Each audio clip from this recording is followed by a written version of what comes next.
everybody, and welcome to our study number 1 in the book of Leviticus. Very interesting book.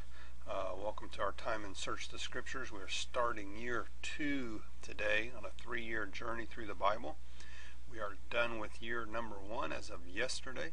We're starting year 2 in the book of Leviticus. This is a really interesting book.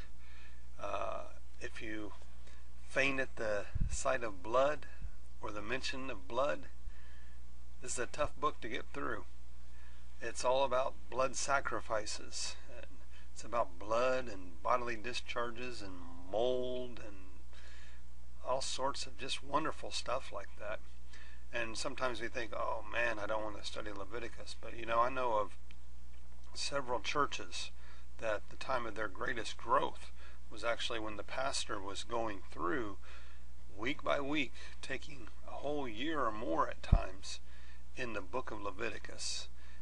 We won't take a year in the book of Leviticus, but we are going to take 20-some days, I think. A very interesting book. So let's get right into Leviticus chapter number 1, and we're going to answer 2 questions. What are the 2 outstanding features of the burnt offering mentioned here? Find that in verses 3, 9, 10, and 13. And secondly, what significance would the burnt offering have for the person making that burnt offering? And that answer is found in verses 4, 9, 13, and 17. Let's read Leviticus chapter number 1. We will not always have enough time to read these passages, but we do have time to read Leviticus 1. Let's look at that together real quickly here. The Lord called Moses and spoke to him from the tent of meeting, and he said, "Speak to the Israelites and say to them, when any of you brings an offering to the Lord, bring as your offering an animal from either the herd or the flock. If the offering is a burnt offering from the herd, he is to offer a male without defect. He must present it at the entrance to the tent of meeting so that it will be acceptable to the Lord. He's to lay his hand on the head of the burnt offering, and it will be accepted on his behalf to make atonement for him. He is to slaughter the young bull before the Lord, and then Aaron's sons, the priests, shall bring the blood and sprinkle it against the altar on all sides at the entrance to the tent of meeting. And he is to skin the burnt offering and cut it into pieces. The sons of Aaron the priest are to put fire on the altar and arrange the wood on the fire. Then Aaron's sons, the priests, shall arrange the pieces, including the head and the fat, on the burning wood that is on the altar. He is to wash the inner parts and the legs with water, and the priest is to burn all of it on the altar. It is a burnt offering, an offering made by fire, an aroma pleasing to the Lord. If the offering is a burnt offering from the flock, from either the sheep or the goats, he is to offer a male without defect. He is to slaughter at the north side of the altar before the Lord. And Aaron's sons, the priest, shall sprinkle its blood against the altar on all sides, and he is to cut it into pieces. And the priest shall arrange them, including the head and the fat, on the burning wood that is on the altar.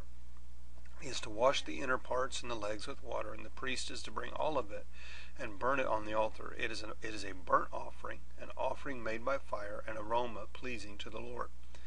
If the offering to the Lord is a burnt offering of birds, he is to offer a dove or a young pigeon. The priest shall bring it to the altar, wring off the head, and burn it on the altar. Its blood shall be drained out on the side of the altar, and he is to remove the crop with its contents and throw it to the east side of the altar where the ashes are. He shall tear it open by the wings, not severing it completely, and then the priest shall burn it on the wood that is on the fire on the altar. It is a burnt offering made by fire, an aroma pleasing to the Lord. Let's get back to that first question. What are the 2 outstanding features of the burnt offering mentioned here?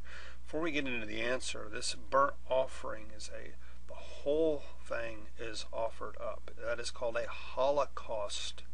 The whole offering, the whole thing is offered up. It is a holocaust offering. The offering, whether it came from the herd or the flock, was to be a male without any defects, The inner parts and the legs were to be washed with water, and then they were to be placed on the altar and burned. The head, the fat, the inner parts, the legs, everything entirely burnt on the altar. It was a Holocaust offering.